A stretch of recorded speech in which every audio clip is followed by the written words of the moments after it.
I'm going to make a little video about how I got off Valium. Now,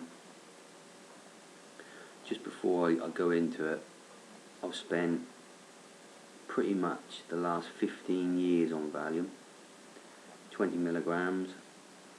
I got taken off. I had 2 detoxes when I was using drugs, and they put me on these Valium to help me to detox, and somehow I managed to stay on them. And after like a year or so on them, they made me come off in 2 weeks. Well, within 1 week, I had a 2-week detox. They kept me in for 2 weeks. They took me off within a week, and I had a week of suffering, and then they just let me go. You're all better now.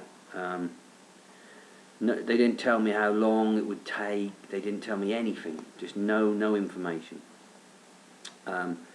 This happened twice. The medical profession really just hasn't got a clue. Anyway, so here I am. Just say I think I was probably say 10 years on Valium again, and after about 8 years, I had to have Hep C treatment, which was interferon, and that kind of wipes you out. And so I was on methadone and I was on interferon, so I was pretty knocked out, and I spent that time while I was really, knocked out and messed up, kind of chipping away at the Valium, and I managed to get down to 8 milligrams in a year. And then I stopped the treatment. I came off methadone. I went on to Subutex, and then I came off Subutex. And within, by the way, Subutex is a great way to get off methadone.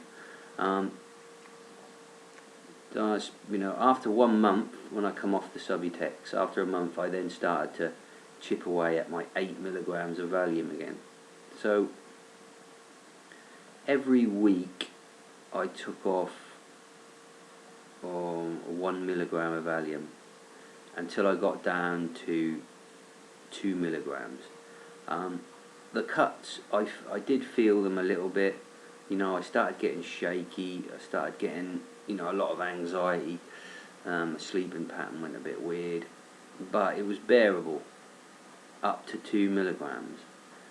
Then at 2 milligrams I decided I would cut 0.5 milligrams. So I cut a 2 milligram into quarters. That's when things started getting a bit hairy for me.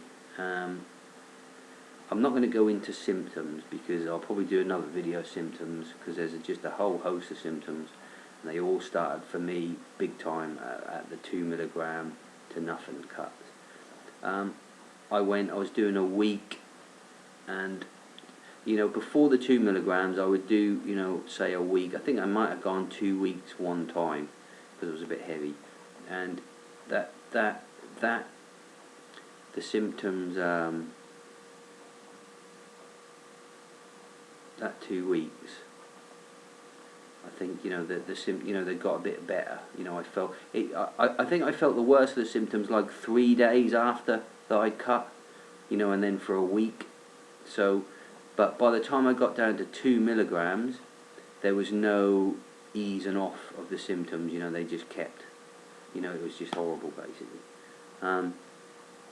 Then I chipped away, and I went 1 week 0.5, and then another week 0.5, and then I think I stayed there for 2 weeks, and then I did it again, and I jumped off at 0.5. I don't think there's much point dragging it out. I'm one of the people that doesn't like to drag things out for a long time, because I just don't know how long my resolve can stay for. But then again, little did I know, 10 months out, I'd still be in kind of some withdrawals. I think the withdrawals kind of eased up a little bit at 2 and 3 months. The really heavy parts, the heavy stuff, 2 and 3 months. But it's still going. I'm 10 months off now. I'm still feeling it. I'm still getting tense. I'm still getting anxious. my thoughts are still racing. But apart from that, yeah, that's how I. And here's a good thing for me to say. The reason I came off now, I think you've got to be, if you're going to come off these Valium, I think you've definitely got to have your priorities and reasons and resolve down. I mean, write it down. I wrote it down. You know, the reason I wanted to come off because I didn't want to be sort of all messed up for my son when he gets older. You know, I didn't want him to see me like this. I didn't want to become in withdrawals and beyond 20 milligrams of Valium, because I just read many stories where people, they're on Valium and they just get the withdrawals anyway. You know, it's not, you know, it's coming anyway. You might as well get it on and get it over with, basically, is what I thought. Also there were some other stories about how, you know, people are getting, you know, when they get older and they're still on Valium, they get that thing where they lose their memory, and you know, it's a brain thing. I can't think of the word. I lost the word for now. But yeah, you know. So I thought, and also my age. You know, I'm 43. I know I look 21, but the thing is, I wanted to do this hard, really horrific hard time now, while I've got some youthful strength about me, because it's killed me at my age. It killed me when I was 25 and I did it, 20, 30, whatever.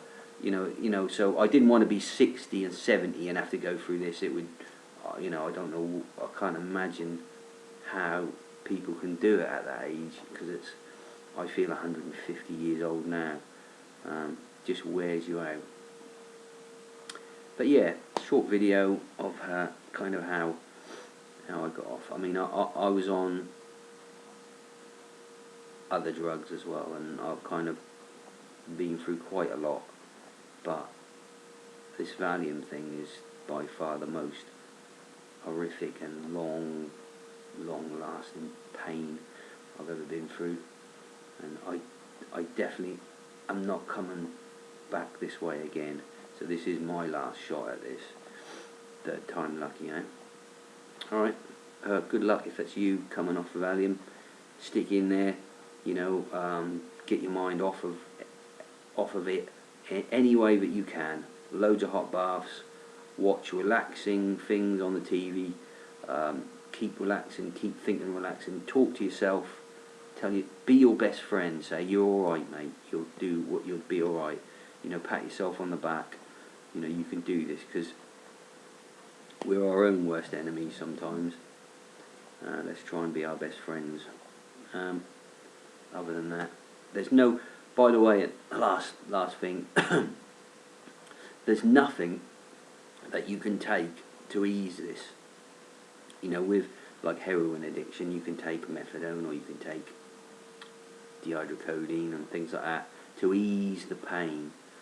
But this, there's no easing. You've got to bite the bullet. Time is the only thing that heals it. So all the struggling and all the brain, well, working out, I won't get stressed, I won't do this, I won't do that, you're pretty powerless for the amount of time it takes for you to heal. That's the mindset that I've had as well.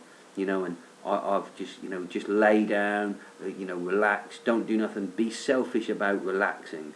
Be selfish about lazing around and doing nothing because you ain't got no energy to do it. Don't beat yourself up. This is a mistake I made a bit. But find some hobby that takes your mind off anything. You probably won't want to do it because you'll be so depressed, but have it there anyway. Good luck.